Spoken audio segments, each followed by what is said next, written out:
How to create your program and text editor. Start your program with text editor.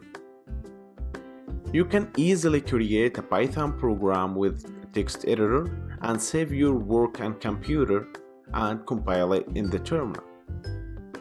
Let's see how. So now, open brackets the text editor that we installed it into our computers. Then make sure you are using Python in the text editor.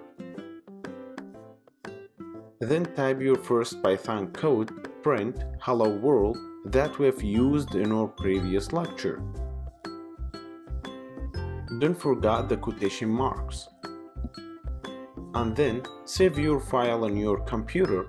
It's better to save it in your desktop. Then name the file as hello and make sure the format of the file is like what it shows in the screen. py means Python, and then click save.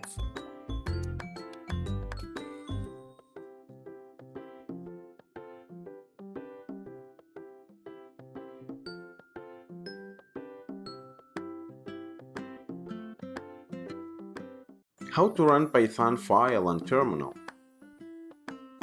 To run our Python program file, we first go to terminal and type ls, which means list all the folders in your computer.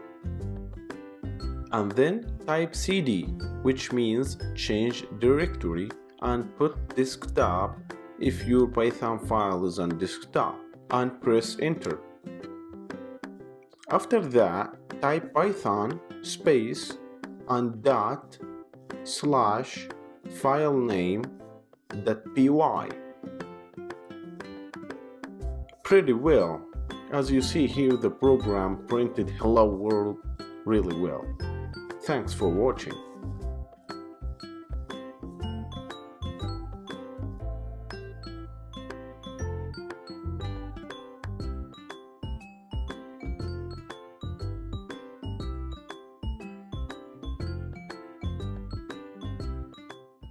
Test out your program during your work. Test out your program. You can test out your new programs immediately like what we showed in the previous lecture. So a good practice is to have your command prompt open at the same time that you have your text editor open. When you save your changes in your text editor, you can immediately run the program from the command line, allowing you to quickly test the changes.